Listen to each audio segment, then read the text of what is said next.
Short days and cold weather make for long winters in New England, especially for fishermen itching to wet a line in open water. Thankfully, there are some special opportunities for desperate fishermen who want to beat back the cabin fever. On the Water editor Jimmy Fee and I took advantage of a break between winter storms to visit Connecticut's famed Farmington River, a well-known fly fishing destination. There we met up with Joe Diorio, a fishing guide who specializes in saltwater striped bass fishing, but also loves to target trout on the Farmington. Rather than our typical fly rods, our plan was to use centerpin rigs and float fishing setups. Centerpin fishing has quickly become a popular way to target salmon and steelhead on the Great Lake tributaries. After we rigged up our rods, we set out for a short hike to one of Joe's favorite pools for wintertime fishing.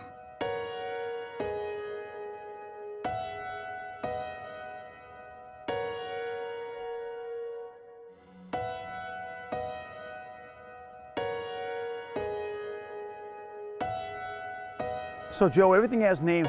What stretch of water? Boneyard. The boneyard, okay. Boneyard. And where does the boneyard begin and end? Does it? Well, it really starts right at the top of the hole up there. Okay. And it will go all the way down to like the slack water down here. Here we are March 1st, and we're gonna get into some centerpin fishing. So this is kind of new for me. What are we gonna start? What are we gonna do? So basically what we're doing is we're centerpinning. It's basically float fishing, and we're gonna be fishing the seams, and there's seams and pockets pretty much. As you can see, you have the fast water over out in the middle, and then you have the slack water on the inside. Basically what's happening is there's a shallow part over here, and it goes down deep, and then it comes back up, and there's big rocks right in the middle. And what we're gonna do is we're just gonna fish that seam. The water level's pretty low, to be honest, for this time of the year. I either like it really, really low, or really, really high. Yeah. When it's really, really high, it pushes the fish to the bank, and it really congregates them in one specific area. When it's low like this, it also congregates them, but it also makes for a lot better drift as well. How deep are we going to be setting this as far as the depth? When we're float fishing, that's probably the most important thing, is making sure that you have the correct depth. If you don't want to be dragging, you don't want to be too high, because if you're too high, you're going to be above their heads. The fish. Yep, and if you're too low, it's going to be not all natural. the time, right. The most important thing that we're going to be doing today is making the most natural drift possible. Okay, so we're going to try to get that egg sac out in front and the bobber behind it. Right here, I would say it's anywhere between 3.5 to 4.5 feet. Up at top, it's a little bit shallower, and right under in the back of that tree, actually, it's about 5-6 feet. You know, we'll be adjusting the floats as we move down, up and down the river. Okay, one of the big questions I know we get asked all the time is, how do you set your weights? Traditionally, you could use an accelerated shot line. Okay, so what that means is you want to be heavy up top, medium in the middle, and then light on the bottom. And what that's going to do is the top of the water is the current's moving a lot faster than it is on the bottom. So what you want to do is, that's why we put really, really light on the bottom. Stabilize it and kind of give you an even flow all the way down. Those weights up top are really going to punch through that top of the current, and the bottom end, it's going to be lighter, so it kicks everything out. And this way, you can create the most natural drift as possible. Well, it looks like we got a beautiful day. We got great water. Yeah. Jimmy, I know you've been here a few times. How have you done so far? So I've been here fly fishing only in the Farmington 4 times. I've yet to catch my first Farmington River trout. And so when I learned that Joe was doing the centerpin fishing here, and he said how effective it was, I was excited to try out something different. I'm sure we're going to get them pretty good today.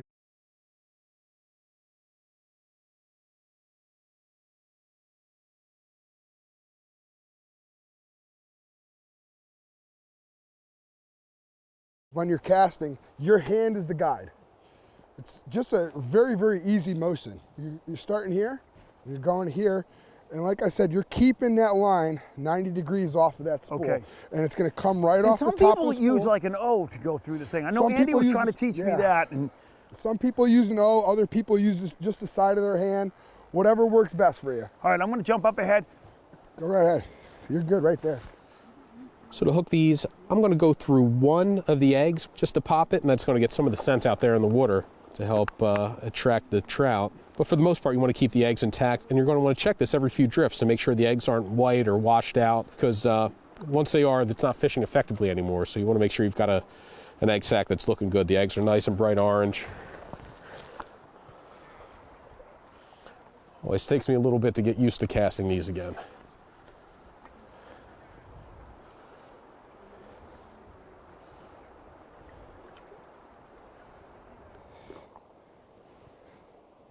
Perfect. You got it. Guy's already a pro. There's an edge here where you have some faster water out toward the middle and some slower water here, and those trout are going to hang on the edge of the fast water because the fast water is going to be what brings them their food, whether it's nymphs or trout eggs, and but they're going to want to expend as little energy as possible, so they'll hang on the slow edge of the water waiting for the fast water to bring them something to eat. So I'm trying to get that float and that rig right on the edge there because that's going to be where the trout are sitting.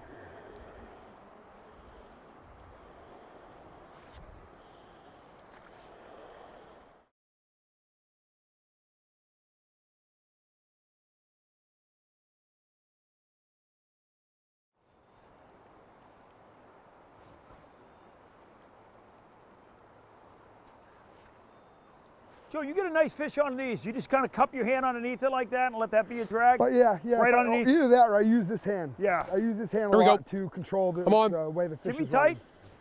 There you go. First Farmington River fish. Not yet. I have to not lose them yet. Looks like a brown, seeing kind of that beautiful gold to it. Fever, getting it done. We have a great net that we, of course, forgot at the office. Beautiful brown trout. Oh, man. Nice. Go, just gonna. So here's the first one. Look at the colors on that fish. It's got little red spots in there. So I'm going to put him back in the river. Beautiful fish. Not too bad for my first fish on the Farmington.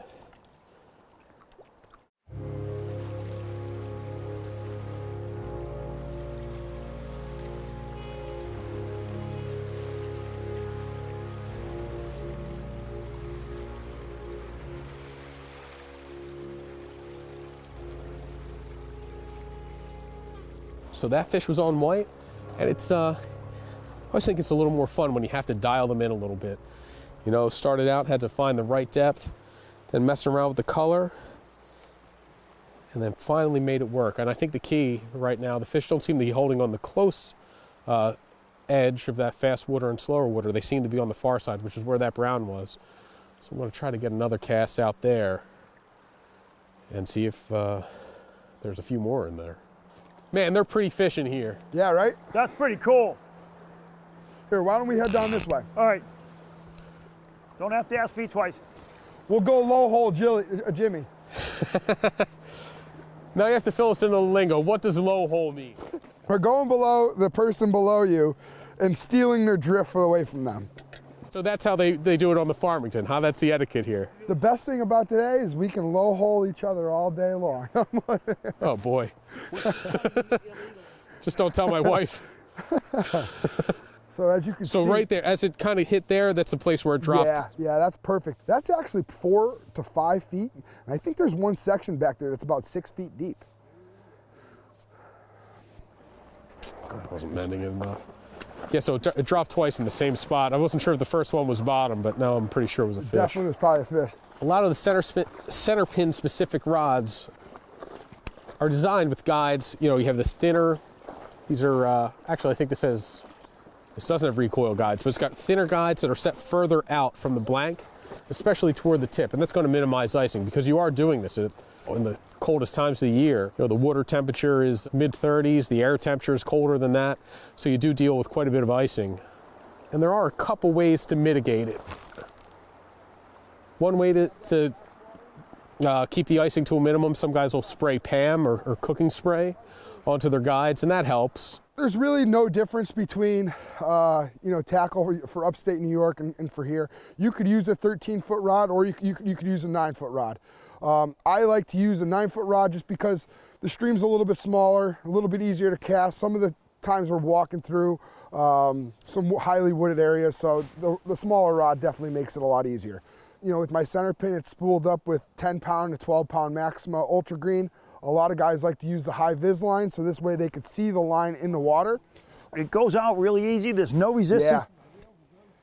No, yeah, it's definitely very, very great line. It's really, really nice line. Not a lot of memory in this line, especially the Ultra Green. You know, when you start using other lines, a lot of them, it will have heavy memory. And especially with the center pins, you're casting off the sides, so it's making a natural line twist in the line. you know, I have my 10-pound test attached to my first swivel. That swivel is attached to my shot line. My shot line is anywhere between 8 to 6 pound test. That's what the line that I put all my weights on. So like I said, I have. And how long is the length on that one? Depends on where I'm fishing. I have some spots on this river that are 8 feet deep. So I'll make that line, you know, 8 feet deep, and then I'll put a 2-foot leader behind it. But most of the time, my shot line is 5 feet deep. Who's back now? You got it down now. I think it clicked. The last 3 casts, it's clicked. Jimmy's got, well, that's a nice fish right there. That's a nice fish. Jimmy, still white on there, bud? Yeah. I actually increased the depth a little bit on this one. Looks like another brown, fat fish.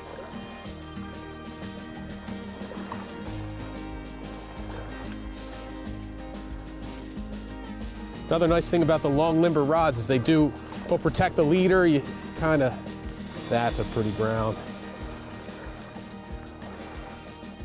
Oh yeah, that's a nice one, Jimmy. What's that, almost like 19, 20 inches? That's a beautiful fish. That's gotta be 20. Look how thick too. I mean, just a beautiful brown trout. Meat eater right there. Yeah. He's in no rush. Nice fish.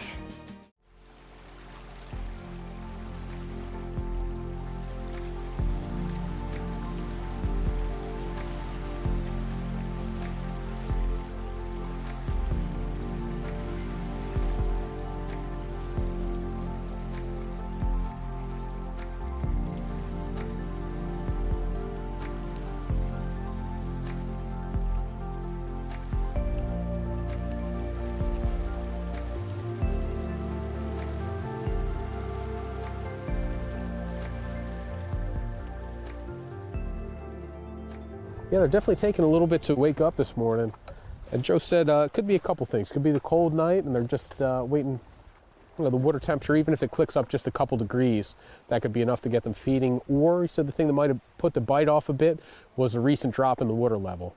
So, you know, think of it this way. If you were sitting in your house and your ceiling dropped 2 feet, it would freak you out too. So that's just takes them a little bit to get adjusted and acclimated to the new water levels, and then they start chewing after a day or two. So maybe as we get deeper into the afternoon, the fishing will pick up a little bit. I'm in a great spot right there, kind of drifting down. This center pin is very new to me, and it definitely takes a little bit of time to get used to it. Sometimes, you know, in low light conditions, in the wintertime, it can affect the bite. During summertime, during springtime, fall, low light conditions are best. But this time of year, they like that sun on the water. So typically that first hour and the last hour sometimes aren't the best times to be fishing.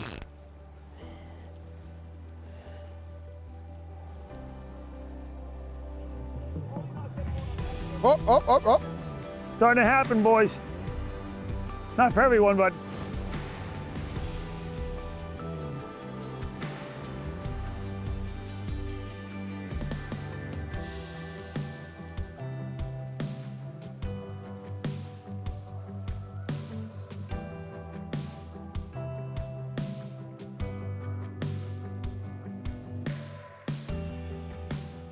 So basically what I was doing is I was fishing right along the seam right here. There's a nice little pocket where these fish have been holding very tight to shore almost. This is a stock trout, but you can see it's adjusted to the river with its markings. So these red markings, they're not stocked like that.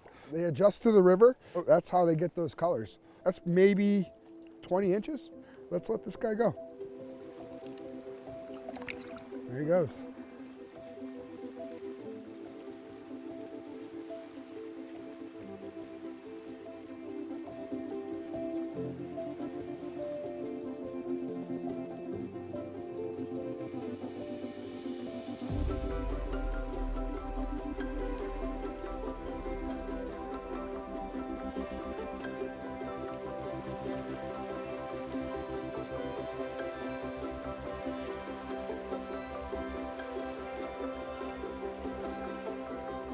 I think I gotta be a little further out. No, actually, that's a good area.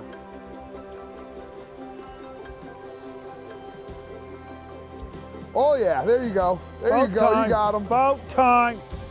That's a nice fish right there. I'm holding out for a hero, Jimmy. The weather, as you said earlier, I asked you a question, you know, bright sunshine, he goes, sometimes that'll turn it on, you know, that'll turn it on. And as this sun has warmed up, my feet have warmed up, this fishing has actually improved. Yeah, that's a beautiful fish right there, Chris. Look at the colors on that fish, huh? Oh my God. There Gorgeous. you go. That's a stocked brown trout. I want to give you that.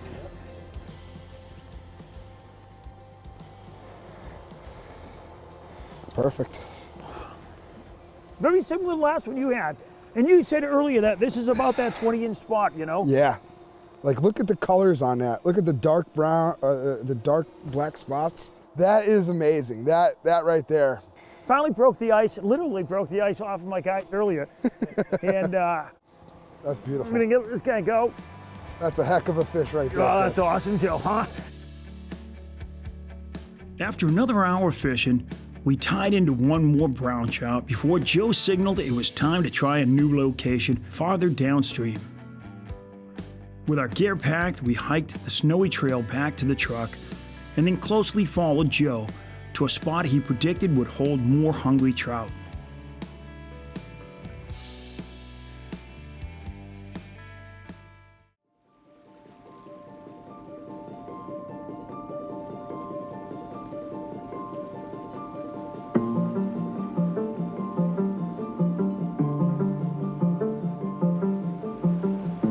Should we go on the other side of the bridge and back into the light, or not that far? You could go all the way to the other side of the bridge. That's fine. I go pretty much till I can't see it anymore. Yeah, okay. A little colder here. Yeah, that wind, there's a nice little wind tunnel here.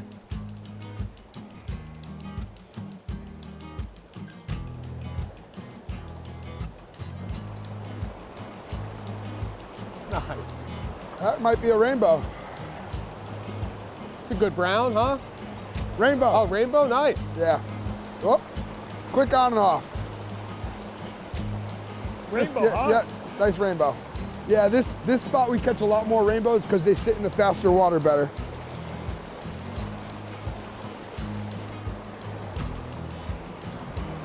I take my eye off it for a second. There we and then go. I could, whoa. Sweet G, he's got the sweet spot.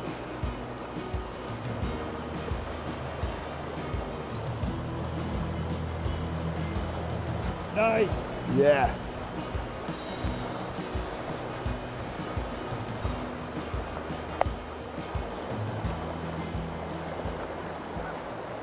Not bad. Yeah.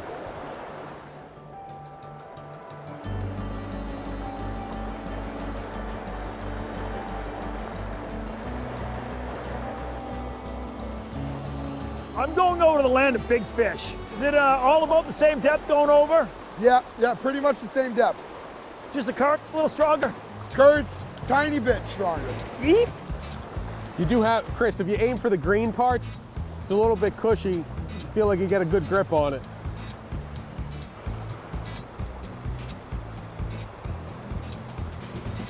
Yep, that's good.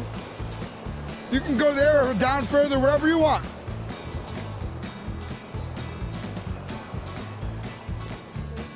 As you get to the bridge, it's dipping down pretty good, is Yeah, that? it dips down to like 3.5 feet.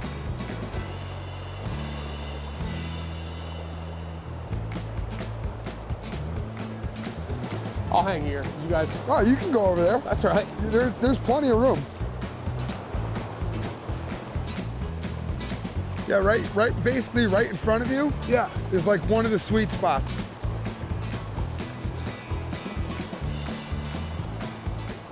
We want to fish from, start right here. Okay. Okay?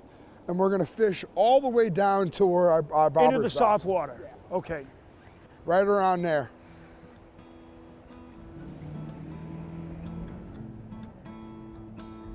There we go. Nice. Is there a fish on that? Oh yeah. Doubled up, baby. Yeah. Doubled up. Oh, sure. All right. You're nothing to see. I knew I moved down here at the right time. Oh, beautiful rainbows. right on that spot. Beautiful rainbows. We're not going to tell Jimmy about. Not that you guys would have told me, but I couldn't hear anything out there anyhow, so. Beautiful fish.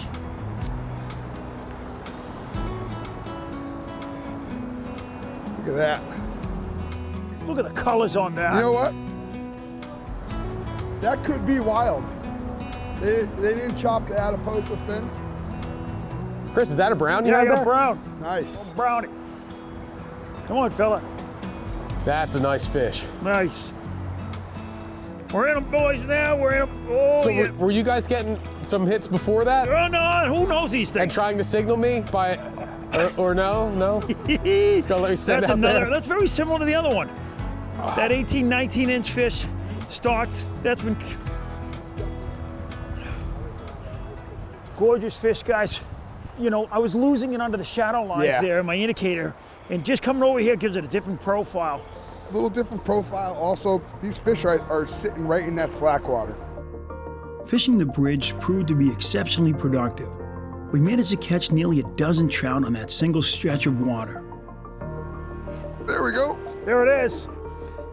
But look, that's a wild fish. Yeah, probably 5, 4, 3, 2. Oh, You could put on the fire. Oh, there you go, Chris. yep, You're on. yep. Oh, yeah. Look at that. You're calling it. Jimmy, I'm going to swing this guy right in front of you. Nice fish. I told you, Chris, this is our spot. This is our spot.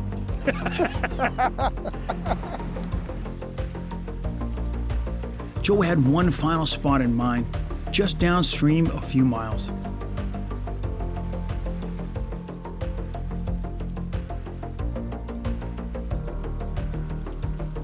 With sundown approaching, Joe managed to tie into one final big brown trout before daylight turned to dusk. Whoop. Oh my good. Yeah, that's a nice fish.